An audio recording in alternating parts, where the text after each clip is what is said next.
Good morning, students. Now today we discuss line source and line sink.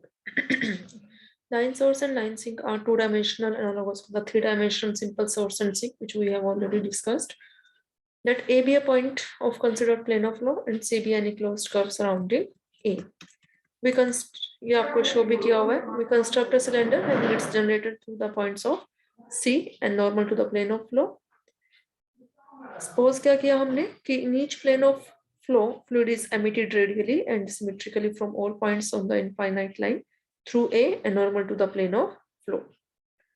And such that rate of emission from all such points as A is same. Then the line through A is called the line source.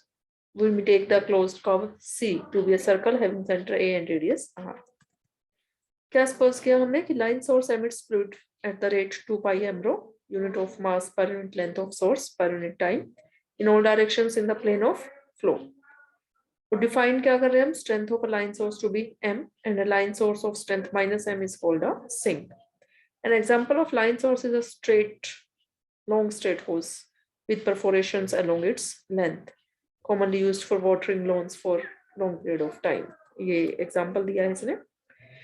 अब आपके topic से बिल्कुल same वैसे ही चल रहे हैं जैसे हम ऑलरेडी डिस्कस भी किया हमने. Complex potential for a line source. Let there be line source of strength m per unit length at z equal to 0. Flow is radial. तो velocity has radial component only qr क्योंकि radial direction में ही है सिर्फ flow. Then the flow across a circle of radius r by conservation of mass 2 pi r qr rho is equal to 2 pi m rho. तो यहाँ से हमने qr निकाल लिया m by r. Complex potential is obtained from the relation minus dw by dz which is equal to u minus iota v. Value डाल दी u की और v की. u q r cos theta और v आपका q r sin theta. तो हम इसको e की टर्म्स में ऐसे एक्सप्रेस कर सकते हैं. तो dw by dz is equal to minus m by r e raised to power minus iota theta और which can be written as minus m by z. Integrate करेंगे तो w आ गया minus m log z. Now ignoring the constant of integration, तो 5 plus iota psi is equal to minus m log z की value आ रही है iota theta.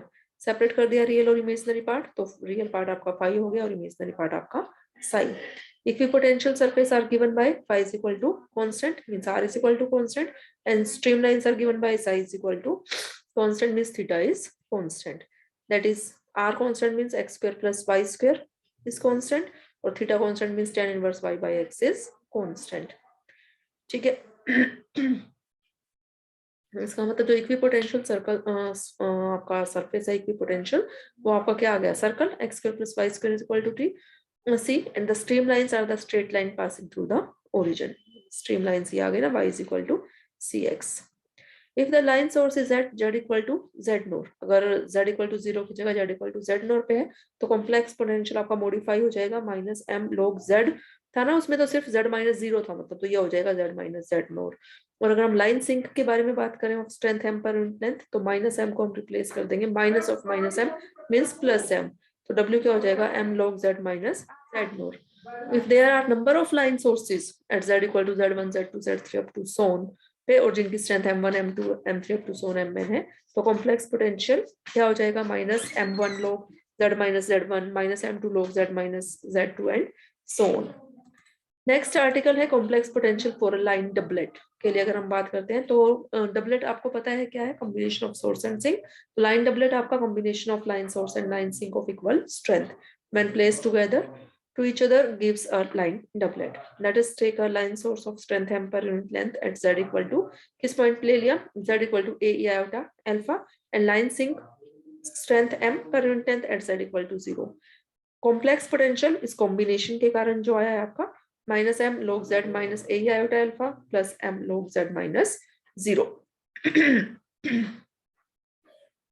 ठीक है क्योंकि हमने जो लाइन सोर्स कंसिडर किया वो इस पॉइंट पे कंसिडर किया है और जो लाइन सिंक कंसिडर किया वो z इक्वल टू 0 पे कंसिडर किया. लाइन सिंक के कारण प्लस साइन है और सोर्स के कारण क्योंकि माइनस m वैल्यू आ रही थी कॉम्प्लेक्स पोटेंशियल में. ठीक है जस्ट अब हमने इसको सोल्व किया है log a minus log b का फॉर्मूला यहाँ पे यूज किया है. ठीक है फिर log 1 माइनस x का रिजल्ट हमने यूज किया x plus x square by 2 plus x cube by 3 up to so on. Now from the figure we see OP is equal to A which is delta S where A is distance between the source and sink. अगर A 0 को tend करेगा आपका तो इसका मतलब m infinity को tend करेगा ताकि ma जो है वो वैल्यू कांस्टेंट रहे which tending to mu. Thus we get w is equal to mu e iota alpha by z। ठीक है, यहाँ से जो ma जो है वो आपका क्या बन गया, mu e iota alpha by z आ गया आपके पास। If the line sink is situated, अगर लाइन सिंक आपका इस point z equal to z nought point पे हो, तो लाइन सिंक के कारण पहले तो आपका z equal to z nought पे था तो ये z आ रहा था आपका, और अगर आपका ये z equal to z nought point पे हो जाएगा तो z माइनस z नॉट आ जाएगा। अगर अल्फा आपका 0 हो जाता है तो वैल्यू आपकी ये आ जाएगी। If there are number of line doublets of strength mu1 mu2 up to so on mu n per unit length with line sync at the point, और line sync अगर इन पॉइंट्स पर है z1 z2 zn और इनकी axis जो है वो inclined है at an angle alpha 1 alpha 2 alpha n up to सोन, तो w आपके पास ये वैल्यू आ जाएगी। मींस एक्चुअल में तो ये आ गया ना, z इक्वल टू z1 पर है, फिर z equal to z2 up to so on z equal to z2 n पर आपके लाइन सिंक है, और जो आपको एक्सिस दे रखी है वो inclined at an angle alpha 1 alpha 2 alpha 3 up to so on alpha n। तो ये वैल्यू आपकी कॉम्प्लेक्स पोटेंशियल की फॉर डबलेट आपके पास ये आ गई। नेक्स्ट एग्जांपल है discuss the flow due to uniform line doublet at origin of strength mu per unit length and its axis being along the x axis। ये question numerical है, simple सा question है, ये आप लोग खुद ट्राई करोगे। नेक्स्ट है मिलने थॉमसन सर्कल थ्योरम, इंपॉर्टेंट है ये रिजल्ट, और बाय नेम आती है ये थ्योरम आपकी, तो आपको इसकी स्टेटमेंट भी लर्न करनी है। Let f of z be a complex potential for a flow having no rigid boundary and such that there are no singularity within the circle mod z equal to a। कोई singularity नहीं है inside the circle, then on introducing the solid circular cylinder mod z equal to a अगर हम introduce करते हैं with impermeable boundary into the flow, तो new complex potential जो है for the fluid outside the cylinder is given by this formula। ये आपको prove करना है। w क्या हो जाएगा, f of z plus f bar a square by z। ठीक है, देखो इसका प्रूफ। c हमने क्या एज्यूम कर लिया, let's see with the cross section of the cylinder of equation mod z equal to 1। अब on the circle C mod z equal to a, इसका मतलब क्या हम लिख सकते हैं, z bar is equal to a square, means mod z square is equal to a square, और mod z square means z bar is equal to a square. तो यहाँ से z बार आ गया आपके पास a स्क्वायर बाय z, और z bar को हम क्या बोलते हैं, this is image of the point z with respect to the circle. ये आपने कॉम्प्लेक्स में पढ़ा हुआ है। If z is outside the circle, अगर पॉइंट z जो है वो सर्कल के आउटसाइड बाहर लाई कर रहा है तो उसकी इमेज इनसाइड लाई करेगी, और अगर पॉइंट इनसाइड द सर्कल लाई कर रहा है तो उसकी इमेज आउटसाइड लाई करेगी। ये भी रिजल्ट आपने पढ़ा हुआ है। अगर z आउटसाइड द सर्कल है तो उसकी इमेज z बार जो है वो लाई करेगी inside the circle. Further, all the singularities of f of z lie outside C, and the singularities of f of a square by z, and therefore those of f bar a square by z lies inside C.